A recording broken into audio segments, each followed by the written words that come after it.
நண்பர்கள் அனைவருக்கும் வணக்கம். ரொம்ப நாளைக்கு அப்புறம் நம்ம இப்போ வீடியோவில் சந்திக்கிறோங்க.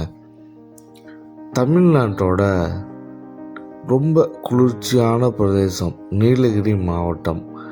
அதோட தலைநகரம் ஊட்டி பேருந்து நிலையத்தில் தாங்க இருக்கும். கிளைமேட்டை பாருங்கள், சூப்பராக இருக்குது. நல்ல மழைப்பொழிவான ஒரு காலநிலையை அனுபவித்து ஒரு பேருந்து பயணத்தை மேற்கொள்ளலாம் அப்படிங்கிறது தாங்க என்னோட விருப்பம்.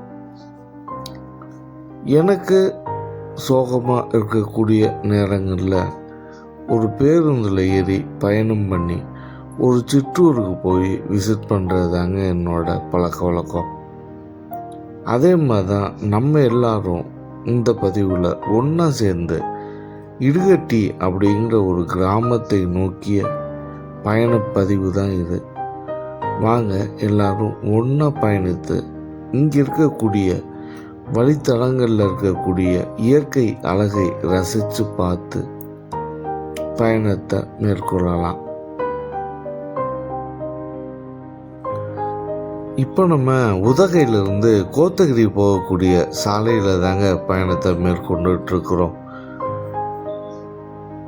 இப்போ நம்ம தொட்டப்பேட்டை அருகில் தாங்க நம்ம பயணத்தை மேற்கொண்டுட்ருக்கோம்.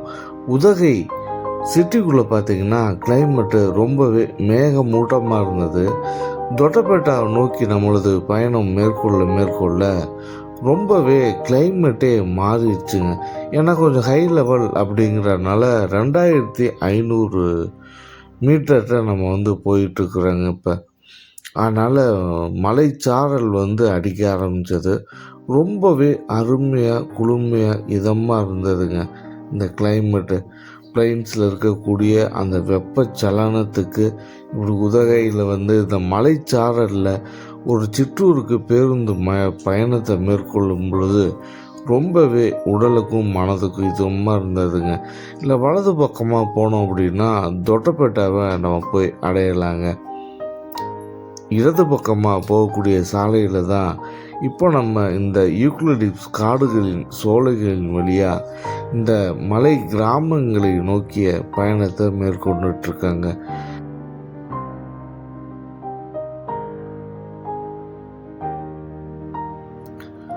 நீலகிரி மாவட்டத்தில் பெரும்பாலான சுற்றுலா தலங்களை நான் ஏற்கனவே ரசிச்சிட்டேன். அப்படிங்கிறதுனால இங்கே நீலகிரி மாவட்டத்தோட பார்க்க இயலாத பல இடங்கள் இருக்குங்க. இந்த கிராமங்கள் வழியாக போகும்பொழுது அந்த இடங்களையும் இயற்கை அழகையும் ரசிக்க முடியும். அதனால் நான் உதகை வந்த உடனே பார்த்தேங்க, இடுகட்டி அப்படிங்கிற ஒரு பெயர் பலகை சூடிய ஒரு பேருந்து தயாராக இருந்தது. உடனே அதில் ஏறி நான் கிளம்பி இந்த கிராமத்துக்கு வந்தடைஞ்சிட்டேன். உதகையிலேருந்து இங்கே வர்றதுக்கு 25-30 நிமிஷம் ஆச்சுங்க. அதே மாதிரி சார்ஜ் பார்த்திங்கன்னா 16 ரூபாய் ஆனது. இந்த மாதிரி ரொம்பவே இயற்கை அழகும் அதன் பின்புறமாக இந்த கிராமங்களும் விவசாய இடங்களும் தேயிலை தோட்டங்களும் ஏகப்பட்ட இடங்கள் பார்க்க முடியாத மாதிரி மறைமுகமாக இந்த கிராமங்களில் தாங்க இருக்குது. நம்ம பெரும்பாலும் சுற்றுலா தலங்களை நோக்கி நமது பயணம் இருக்கிறதுனால இந்த மாதிரி க்ரௌடே கொஞ்சம் கம்மியாக ரொம்ப அமைதியான இடங்களை உதகை வந்தோம் அப்படின்னா இந்த நீலகிரி மாவட்டத்தில் சுற்றி பார்த்துட்டு போகலாங்க. ரொம்பவே அமைதியான இடங்களாக இருந்ததுங்க.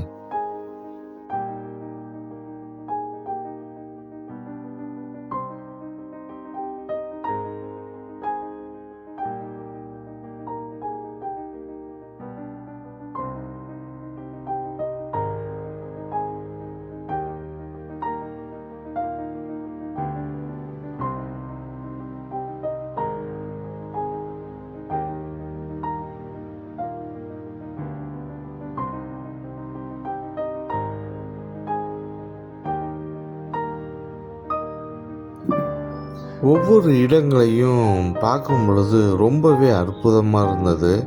இப்போ நம்ம பார்த்திங்கன்னா இந்த தைல மர காடுகள் வழியாக பயணத்தை மேற்கொண்டுட்ருக்காங்க.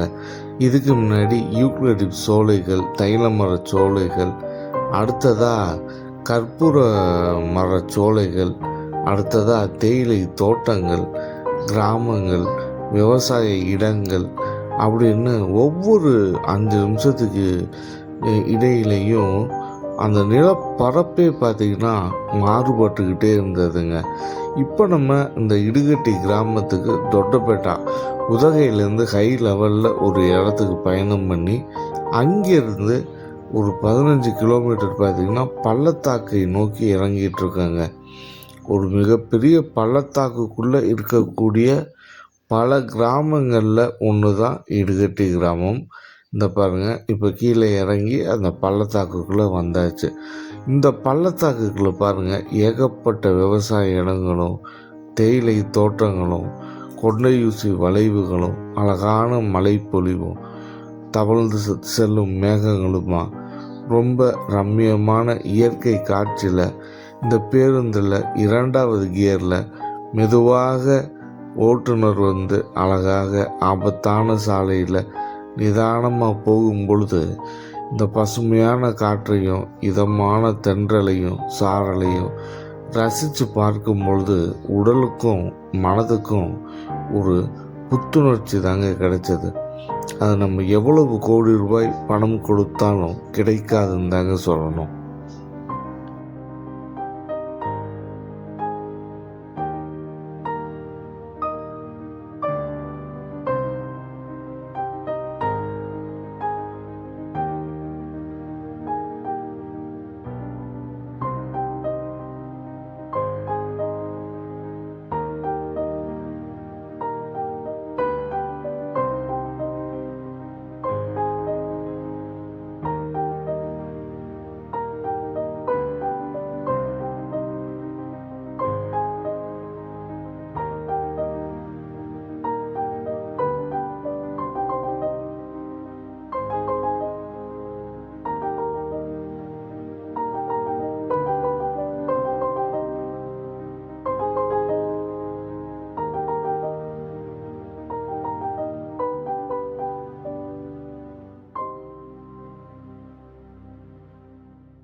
ஒவ்வொரு கிராமங்களாக பயணத்தை மேற்கொண்டதுக்கப்புறம் ஒவ்வொரு இடமும் எவ்வளோ அழகாக டிஃப்ரெண்ட்டாக 5 நிமிஷத்துக்கு ஒவ்வொரு முறையும் மாறிக்கிட்டே இருக்கு பாருங்கள்.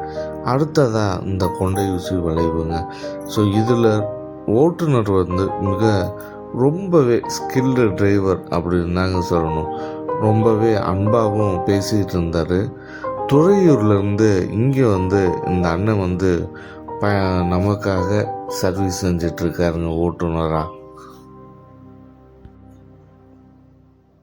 இங்கே அந்த மலை பிரதேசங்களில் நான் இதுவரையும் பார்த்த அனைத்து மனிதர்களுமே பார்த்திங்கன்னா ரொம்பவே கண்ணியமாகவும் அன்பாகவும் பேசுகிறது தாங்க பார்த்தேன்.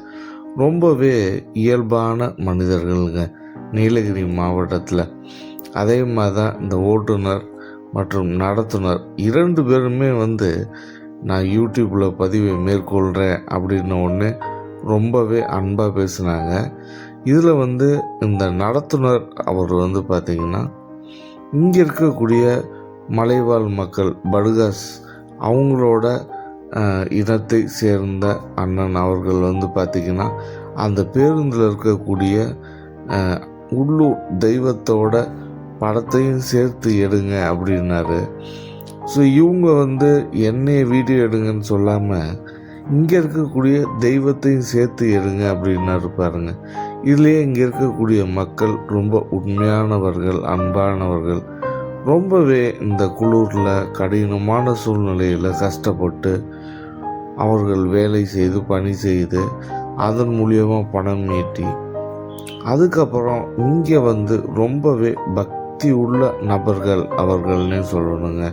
முதல்ல குலதெய்வ வழிபாடு, அடுத்து தாங்க வாழ்வியல் அப்படிங்கிற நோக்கத்தில் தாங்க இந்த மலைவாழ் மக்களோட வாழ்வியலே இருக்குது.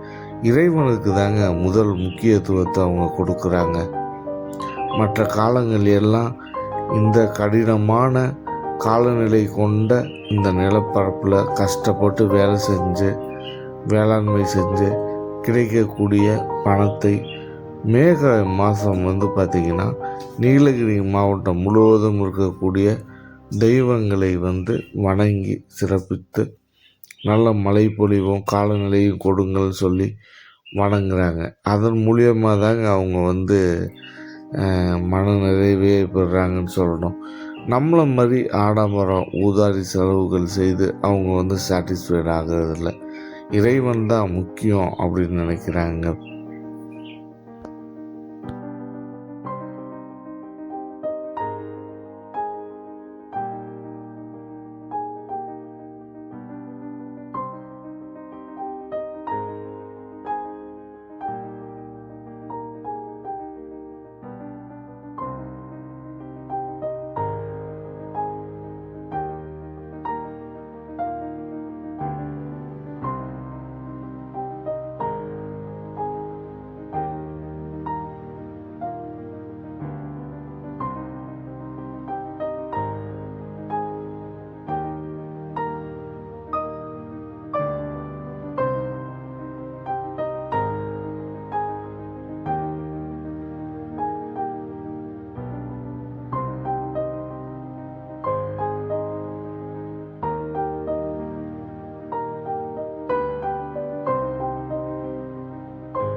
சாலை ஓரங்களில் ஒரு சில இடங்களில் இந்த மாதிரி கேரட் வந்து கழுவுற இடத்த வந்து பார்க்க முடிஞ்சதுங்க. இங்கே பெரும்பாலும் கேரட் தான் விவசாயம் பண்ணுறாங்க பணப்பயிரா அப்படிங்கிறதுனால இந்த மாதிரி இடங்களில் பார்த்திங்கன்னா கேரட் கழுவக்கூடிய இடங்களை பார்க்க முடிஞ்சதுங்க. இப்போ நம்ம பள்ளத்தாக்கோட அடிப்புறத்தில் தாங்க பயணத்தை மேற்கொண்டுட்ருக்கோம். இங்கேருந்து பார்க்கும் பொழுது இந்த 360 டிகிரின்னு பார்த்திங்கன்னா முழுவதுமே ஃபுல்லாகவே வியூ பாயிண்ட்டாக தாங்க இருந்தது. எல்லா இடமும் மலை பொழுது சின்ன சின்ன குன்றுகளுமா, பசுஞ்சோலை குன்றுகளுமா, அந்த குன்றுகள் மேலே கிராமங்களும் ஆங்காங்கு சின்ன சின்ன தோட்டங்களும் அந்த மாதிரி ரொம்பவே கண்ணுக்கு இனிமையாக அற்புதமாக நம்ம கண்களே வந்து நிறையக்கூடிய அளவுக்கு இயற்கை காட்சிகள் நிறைந்த ஒரு நிலப்பரப்பில் தாங்க நம்ம இந்த பேருந்தில் பயணத்தை மேற்கொண்டுட்ருக்குறோம்.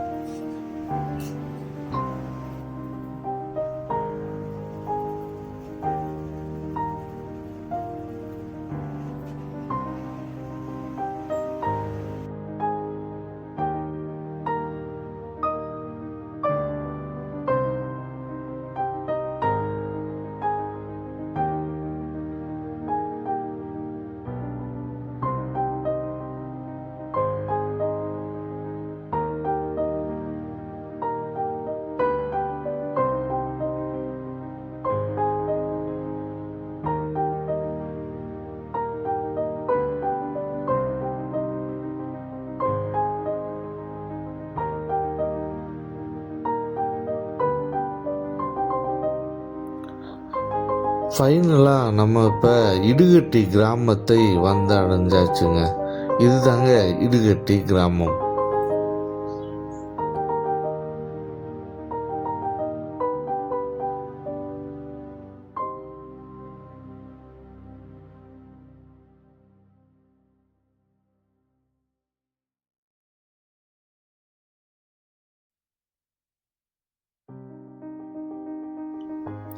பயணங்கள் ஓய்வதில்லை. நமது அடுத்த பயணம் இடுகட்டி கிராமத்திலிருந்து உதகையை நோக்கி தொடர்ந்துக்கிட்டு இருக்குதுங்க. ஸோ நம்ம இடுகட்டி கிராமத்துக்கு போகும் பொழுது இருந்த இயற்கை காட்சிகளை விட இடுகட்டியிலிருந்து உதகை போகும் பொழுது அருமையான இயற்கை காட்சிகளை ரசிக்க முடிஞ்சதுங்க. எல்லாத்தையுமே சேர்த்துருந்தோம் அப்படின்னா இன்னும் ரொம்ப லாங்காகும் அப்படிங்கிறதுனால ஒரு சில காட்சிகளை மட்டும் சேர்த்துருக்கேங்க. கண்டிப்பாக இந்த பதிவு உங்கள் எல்லாருக்கும் பிடிச்சிருக்கும் அப்படின்னு நினைக்கிறேங்க. மீண்டும் அடுத்த ஒரு அருமையான இனிமையான இயற்கை சார்ந்த பதிவில் சந்திப்போம். நன்றி, வணக்கம்.